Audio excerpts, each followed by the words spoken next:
It's BB and Dealey, we know you have been waiting, so here's another podcast about movies, burn after watching. Wailing.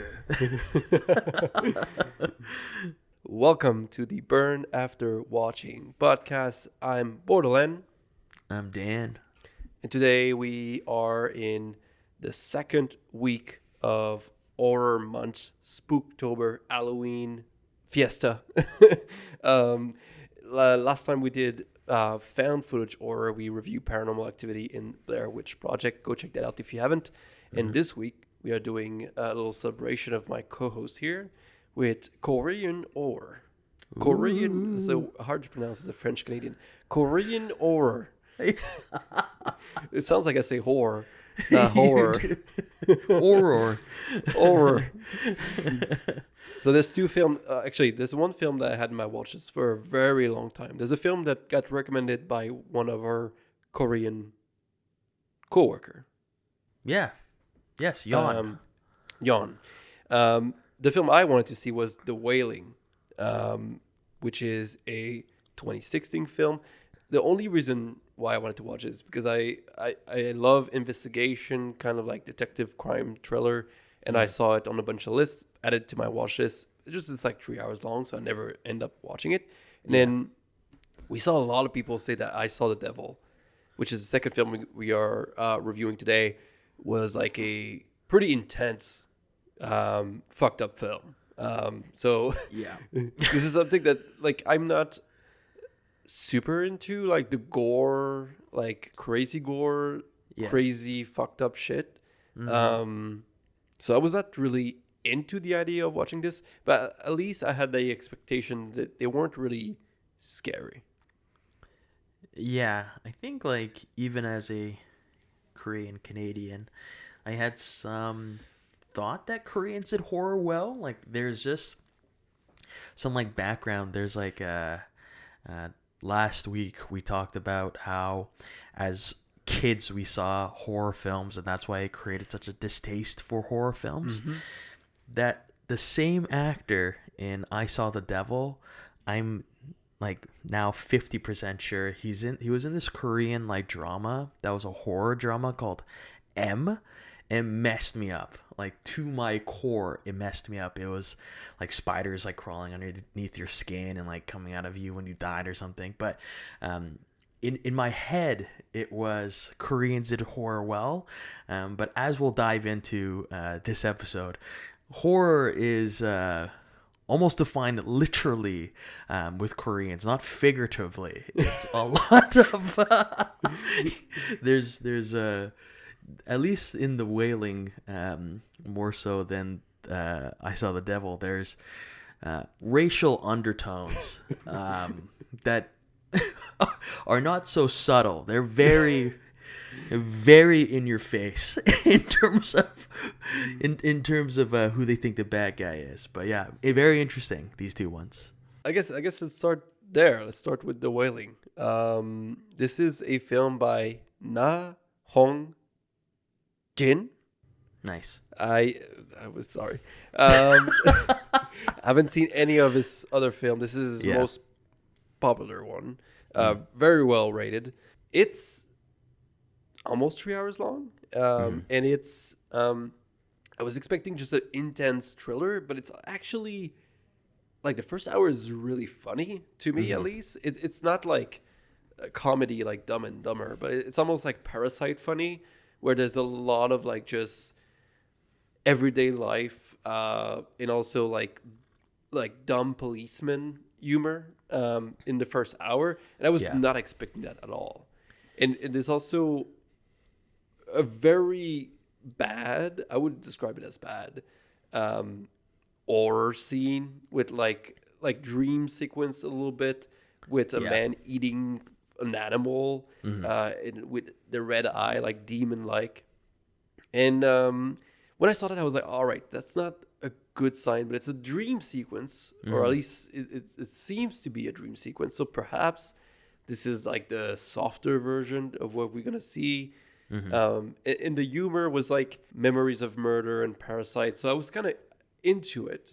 Yeah. And then when they started to escalate like the thriller, I really got into it even more. But in terms of scaries, it was not really scary or spooky. It's kind of just, it reminded me of Exuma, which I didn't like. We saw that together. Yeah. It's playing a lot of the paranormal stuff, and paranormal just doesn't scare me. Like demon stuff doesn't really scare me. Yeah, like for me, like the demon and ghost stuff like can scare me. Like it just depending on how they do it. This one was like because they're like, just to say it, like they say like the Japanese guy who came to town a little while back, like we're pretty sure he's a suspect.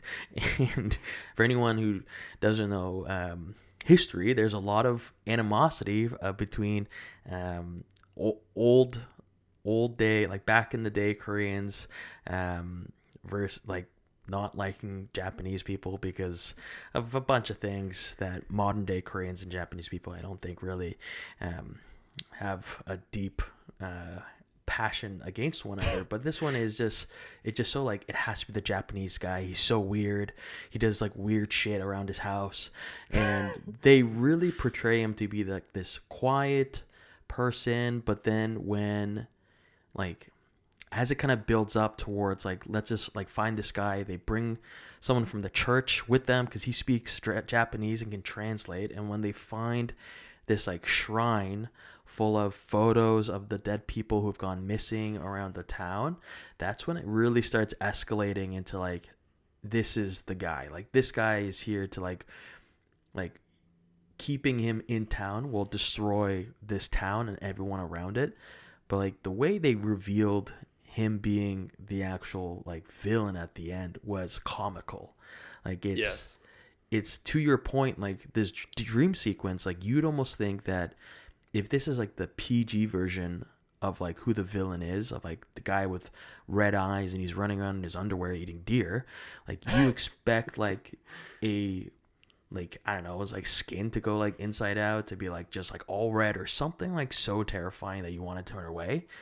But he kind of looked like, I don't know, like a toad, like with scaly skin at the end. And it just, I think it's more playing on the like what Korean people find scary, which is, you know, a large portion of the Korean community in South Korea are Christians.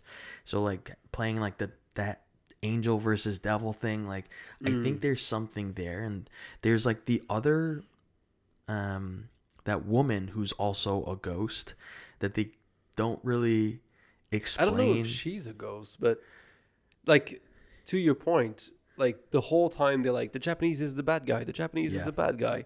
And then there's a plot twist and maybe he's not the bad guy. So I was like, oh, the movie is not racist.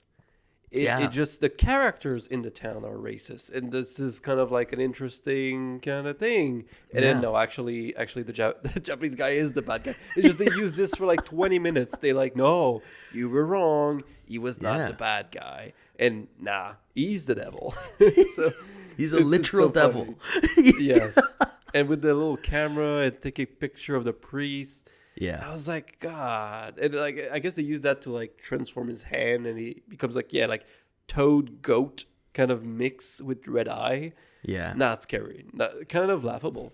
It killed it, I think. I think it's like, I was following along just like you were, Alex, where it did feel parasite-y. You know, there was like this like lazy sergeant in town who's always making excuses as to why he's like late to the crime scene. And then his like daughter gets possessed by whatever spirits in town, and then it kind of takes like a twist or like a turn throughout the movie. Now it's all about, how do I save my daughter who's become like this crazy psychopath who killed the next door neighbor, and then for whatever reason they're like, she's good to go, man. Like, she's good to, you can just keep her. We're not going to take her to the hospital or psych ward. She's just going to chill at home with you guys. And it's, why not? You know, like it's, you know, we can just, we're going to bring this shaman who costs $10,000 and he's going to do this death hex thing. And like, I really thought like, you can almost do a whole movie around like the shaman, because the ceremonies that he was doing, I thought were almost like like beautiful, but also like Yeah. very creepy. Like there's elements in there that I think there's like so strong that you can run like a whole movie off of Korean shamans, because I know, at least from like my parents' side, like they like shamans are like an actual career because they're so superstitious in Korea. As a fun fact, my mom has a dream book, and if you ever dream about pigs or tanks of fish, you're about to fall into a lot of money. So there's this is like a huge thing, like superstition, like shamans, like that's a huge thing in Korea. So like I can understand like they're pulling on so many like themes and elements that like old school Koreans believe in. But like the whole shaman arc I thought was super cool. But like the whole twist that he's a bad guy didn't make sense to me. No sense. Like it really feel like when you walk it back and okay, wait, but like he did almost kill the Japanese guy, right? If he was not stopped by like the dad when he does the ritual, the dead ex, Yeah. he would have killed him. Or like, are we supposed to believe that because nobody else was doing a ritual at the same time? It was a Japanese guy, it was the Korean shaman, and then he gets stopped, and that's why he doesn't die. That's my understanding of it. I got a little bit confused. There's also the body in the car that looked like the hiking guy. Yeah. In the dream sequence, who at some point we see that he get visited by the police, and then later on we see that he kill his wife and kill himself, but then he's dead in a car. And I thought maybe it means that the demon went from the hiking guy to the Japanese guy. I was very confused about who's what. The shaman twist that he's a bad guy didn't make sense to me. It except if he was doing all those things and actually doing something to the daughter, but it was not explained very well. He was just like, oh, he's the bad guy now, and the devil, and basically devil win. Yeah. Which is kind of like, I mean, I don't mind like a not good ending, but it was like basically like everyone die and he wins, and like you kind of finish with this idea that like I'll get you, you're my daughter, I'll protect you. But it's like you didn't know, like your wife's dead, your mother's dead. Yeah. You're like who's left? Like you're almost also dead. The priest is dead. Yeah. It is very confusing. Like what Alex, like what you're explaining was like, so there's like this scene at the end where there's like the ghost lady, and she like almost tells him that like you have to stay here with me until you hear the rooster roost 3 times. And he's trying to like collect the pieces because the shaman told him to get home immediately. The scene before, the shaman is in his car driving to his house. He sees the ghost lady and he starts like bleeding profusely and then vomiting like crazy. And you almost think like, as the audience member, you think like, okay, so she's something actually like really bad to make this shaman like react. Yeah. He goes back to his house or whatever, and he lights the candles and they go out. And then he's driving back to his house, but there's like poo, like bugs or something like hitting the windshield. Yeah. He goes out, he's freaking out, nothing happens, and he calls the main character saying like you have to go home immediately. They kind of show like he finds like this like pink clip in her hair, as well as the jacket that she's like wearing or something, like she's representing like so many people. So it's very confusing. Like I thought that maybe the ghost lady was actually his daughter from the future. Like that's like maybe like it was her coming from a alternate reality to let her know that like you have to stay here for this to work. But it's like he saw her at the beginning throwing rocks at him. Yeah. And that other guy saw him as well, the other police officer who died later. And the Japanese guy also see her following him in the forest. It's extremely hard to follow. When the Japanese guy almost dies from the death hex, I'm pretty sure she visits him as well. So it's like it's very confusing as to why the shaman guy is actually a bad guy at the end. Like the whole ending just threw off the entire vibe of the whole movie. Yeah, like it make it sound like the shaman was on to like working for the devil the entire time, but why would he like be scared, run away. I guess he could be scared that the girl's an angel and he's a demon. That's why like he's puking and everything. Mm-hmm. But then he drives away and the bugs make him feel like, oh, I need to call this guy and reverse the plan. I don't know. It felt like very like for a movie that has 3 hours, and it felt long. There's definitely things that could have been cut down.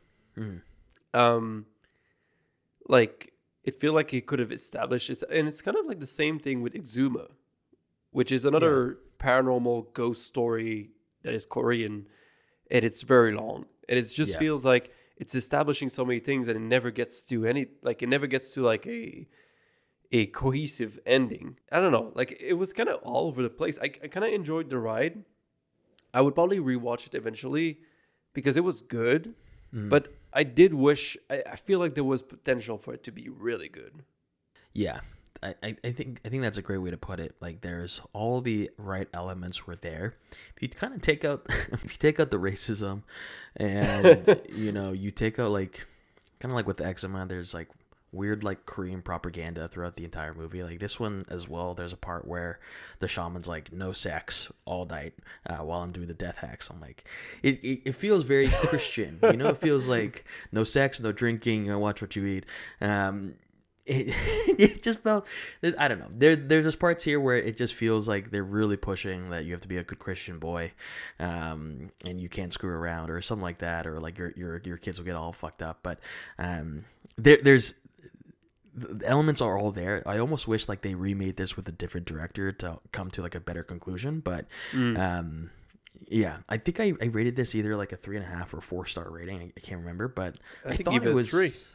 Like it's, maybe I'm getting confused with I Saw the Devil, which we'll get into very shortly. But there was potential. I just couldn't get away from the fact that like it almost felt like they're pushing another agenda throughout this movie. Yeah, I mean for me like that went over my head, but just too messy, too long, too messy. Good vibes, but also like cringy stuff. Like the devil stuff was just no good. I think I gave it a 3.5. It's probably closer to a 3 than a 4. And I think it's safe. I think it's worth watching. If you go through like Korean film and you want to watch more, like if you watch Parasite and you're like, I want more of that, I would say this film and Memories of Murders are like good next film to watch. They're not as good as Parasite, but I think they are a nice kind of, like trio to watch together. I think it completes a little bit Parasite in a way. Yeah, save as well. Nice. All right, let's do I Saw the Devil. Funny enough, like I think right before we wanted to watch this, you sent me a TikTok of a dude that just saw it, and it was saying like how shocking it was. I think like he was, and that's all I heard. Like the first time I heard about this film was from our coworker that was saying that it was like we had to see it, and it was like crazy. And I haven't seen the director Kim Ji-woon. I haven't seen any of his film. So brand new director, and it's very well rated. But for some reason, never heard of it. It came out in 2010, and to be honest, like the synopsis, like to me, feels a lot more scary than the paranormal stuff. Because for me, a serial killer or stuff like this, like that's a lot more grounded. That's something that is a lot more real. So it tends to scare me more. But there was some choices here that made it not as scary as it could have been. And also, there was a lot of like, it didn't go where I expected to go at all, which was interesting. Like the first scene, which is really the first murder, with the girl in the car. I was like, this is fucking gruesome. This is like crazy. And then like when they find the body and the police is like so incompetent. This isn't really a team in those Korean film where the police is kind of a bit dumb. Yeah. I don't know if this is like a political or like a cultural things where like people just don't think the police is good, or like they just don't trust the police or something like that. But first of all, like there's so many people trying to get into the crime scene. There's so many cops. And when they find the head of the girl that just got murdered, the music is just crazy. It's going like crazy. It's like a melodrama, like a TV show, like almost like a what's those like crazy Korean like love show, or like even like just American show, Like or a like reality show? like it's not a reality. Like before that, like a soap opera. Mm. It's the music is going crazy, and then they find the head and they run and they drop it on the floor and people take picture. And it's like, oh my god, and the dad is there and the fiance is there.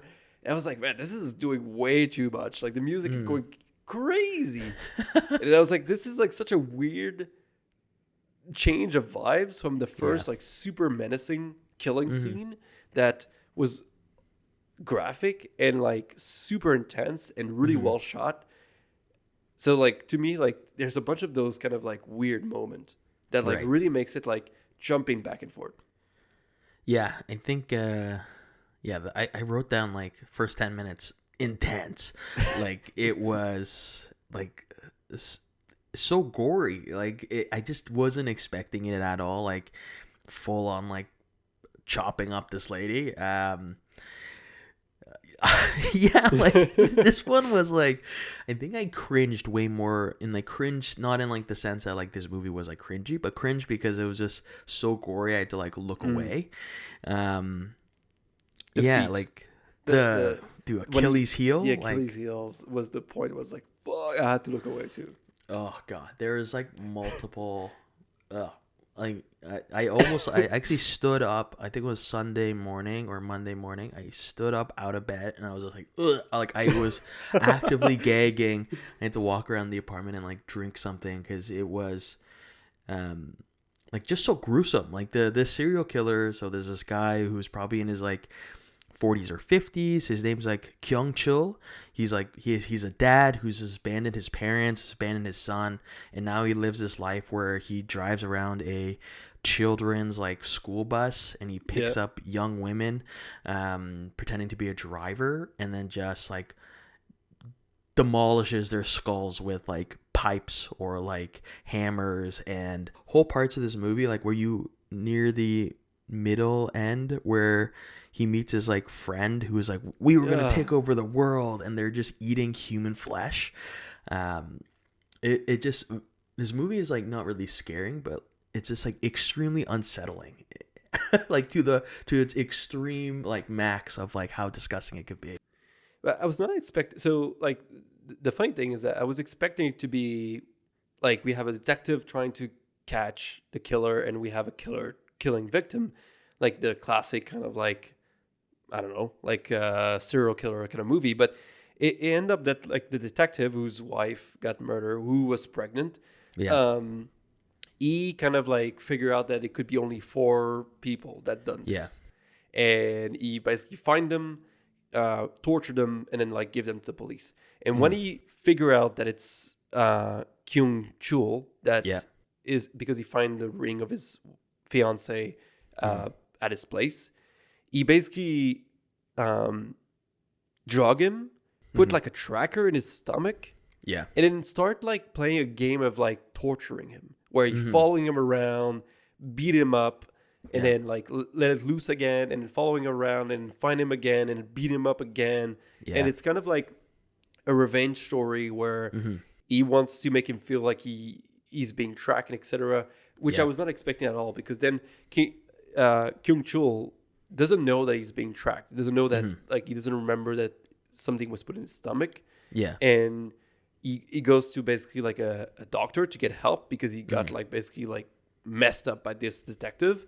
And right away when he's about to do something bad, the detective show up, beat him up again, cut his feet, like his Achilles, and like make it impossible. I don't know how this guy like was like surviving and doing stuff. And it keeps dropping him off into like a new location to like restart the game. And I thought that was like cool. Totally not expected that to happen. And then eventually, obviously, Kyung Chul is kind of like flipping the game, and now he's in control, and there's like a cat and mouse aspect to it, which was kind of fun. It is gory, of course. It is not, to me, people were saying it was traumatizing. I personally, I don't know if it's because I've seen too many film at this point, but to me, it was not like every day like any other film, but like it was not crazy. Like I looked away, but like I didn't looked away in that much. I don't know how to describe it. I was expecting a lot more. Mm-hmm. Yeah, like it was gross to look at. Like I had to look away. I wouldn't say it was like traumatizing. Like obviously it's very like raw to see someone like get cut up or, they just like there's terrible scenes of like the villain doing terrible things to these young women, but like the cutting up there's what was it? I think I wrote down dude heat, so me flash, so me dude is a friend. There's just parts where it's just like it's very like the immediate reaction you want to do is turn away because you just see blood, you see like a knife going into this guy's Achilles heel, you see cracking of bones and just this cop kicking ass, which is fantastic. But I think it did well. Like you almost like think about the title of the movie I Saw the Devil is like, was Kyung Chul the devil or was the cop the devil? Because for 90% of the movie it's a cop just like taunting this guy. At one point, I think it's in the hospital, he says like, don't act so weak, this is just the beginning, remember nightmares get worse. And there's like cool elements in there when he's finally at the house at the guy who eats the human flesh. He does like parkour. He's like hopping all over the walls. So like I thought this movie was really well done. Yes, there's like gory things in it. Yes, it is very hard to see at some points, but I was like thrilled watching this movie. It was you wanted the cop to go crazy. There's a moment in the hospital where his Kyung Chil's friend was like, you're messing with the wrong guy. And he's like, you think this is funny? I'm going to give you a permanent smile. And he puts his hands in the guy's mouth and he's like stretching his jaw so his mouth is ripping. Like, that's pretty fucked up. But like, you're almost like, yeah, do that to him. Like, you bastard. But yeah, it's like, it's bad. You see a guillotine cut off this woman's head. Like, it's a lot of things that you probably don't see in your normal movies, but like I would say it's similar to a Tarantino film. Yeah. Maybe like Tarantino is more bloody, less gruesome. But see, like the scene in the cab, where like there's three guys in the cab. There's the cab driver, Kyung Chul, and then the guy in the back. They happen to have a dead body in the cab as well. Yeah. And then they all look at each other, and then for like 5 minutes, I feel like they all stabbing each other, and the car keeps driving itself. And like that was almost like comical and like crazy. The editing, the camera's moving around, it's turning, and like everyone's stabbing each other, and it just keeps going and going and going. And this is like more Tarantino, where like it's bloody but it's fun. Like it's not trying to be disgusting. It's just trying. It's almost so ridiculous how much and how many times they stab each other that it just becomes like silly a bit. Versus like like the chopping of the bodies and stuff like this is like more gruesome.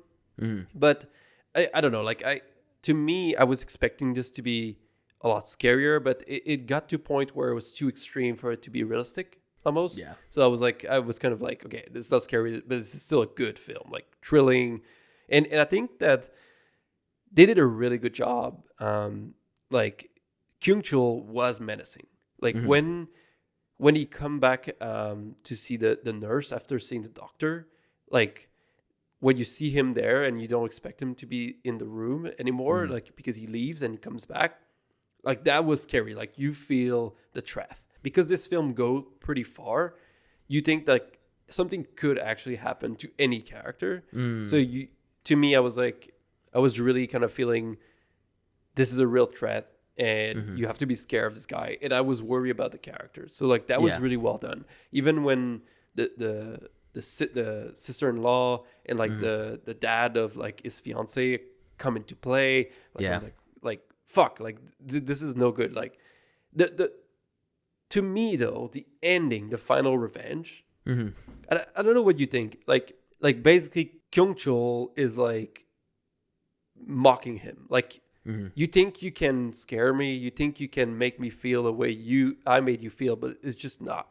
It's just not going to happen, right? And he's in this contraction where like his head will be cut off. And then you see the detective leave, and then kind of like just put the door, and this whole like kind of machine attached police system. And then his dad, his son, and his mother come, and as they try to open the door to free him, they actually end up killing him, which to me is more traumatizing to the family than to Kyung-chul. Yeah. But did you feel like I was expecting more? Like I knew when the Kyung-chul start berating him and telling him like how like a loser and he would never be. I was like, the family is gonna come in. In my head, I was like, he's gonna bring the son. He's gonna kill the son in front of his Kyung-chul, and then just walk away and like not kill Kyung-chul, just leave him to die from like just hunger or whatever. Yeah. Looking at his son body, like that was like that's the level that you have to take this for it to make sense. And to me, like killing Kyung-chul is kind of like, yeah, of course, like you wanted to die at the end in a way, but I felt a bit disappointed about like the revenge conclusion. Yeah, I think it's you almost like wanted more. Like after he actually kills Kyung-chul, he walks away and starts crying because I'm sure at some point he realizes he's a monster himself because he allowed his son and mother and father to see such a gruesome death. But like it was almost unsatisfying. You almost wanted something a bit more, like something like make him a eunuch, like cut off his testicles or something. Make him like really pay for his actions. But yeah, I was kind of left disappointed at how the film ended. I wanted like something like even more insane or demonic to like leave this guy. Yeah, I think they could have pushed it further. Yeah, and I love this idea that like who's the devil here. I think that's super interesting because you have someone that's pushing someone else to the extreme, and like that's a thing like you see in a lot of film. But I think like that was really well done, and I like that like the detective is willing to go really far, and it's like people are holding him back. And I love the scene where he's like, "Oh, I'm in mourning. I'll need 2 weeks off. Oh, take a couple months." It's like, no, I just need 2 weeks. I'll be right back at work, boss. Don't worry. And even when he goes after the other weird creep that could have done it, like it's a fun time, I guess, in a way, to like see him like just beat up some creep. But yeah, I wish almost when we go to like the buddy of Kyung-chul that eats human, I was like, okay, this is kind of getting sloppy. There's a lot of like other character where like Kyung-chul and the detective are the two kind of like people we should keep seeing going back and forth. But now we like incorporating so many people. I feel like it was getting a bit sloppy. Yeah, I thought like like his weird friend was there. Like we got a weird like backstory that I don't really think was needed. They were talking about how they were gonna create like a militia between the two of them inside like a different world together. And maybe this is to try to connect the dots as to like why Kyung-chul has become like the way he is. But I would have loved just like more back and forth, like him catching him in the act and like cutting off a finger or something and then like putting him back out in the world. Like this catch and release, this like predator and prey thought thing was like really fun. Yeah. And like adding that additional layer was like, it was gross, but it wasn't needed. Yeah. I mean, I also feel like it's not that, I mean, the eating flesh, like, yeah, you don't see it really. Like it's not really, to me, it's not that gross. I mean, it's gross if it's real, but like, Anyway. All right. This is a save for me. It's a 3.5. Yeah, save 4.4 stars for me. So right now, out of the 4 film, which one was the scariest film to you? I'd say Blair Witch Project. Yeah, me too. Down. I think so. I think the only so there's 4 more that we're going to do. There's 2 with you, 2 with someone else. The Descent is the one that I'm the most scared of. But I think The Ring is one that scared me a lot when I was young. Yeah. And I still have the image. I never watched it since. But I have the image in my head of they open the sliding door and there's a body there. So The Ring has a potential of being very scary. The Exorcist, I don't think so. The Descent, I'm actually actively worried about. Yeah, it's it used to play on like TBS when I had cable back in the day, and I saw like 5 minutes of it, and I was like, no way, man. So I do not envy you, my friend. Thank you, everyone. Have a good week. We'll see you when we see you next. See ya. Take care.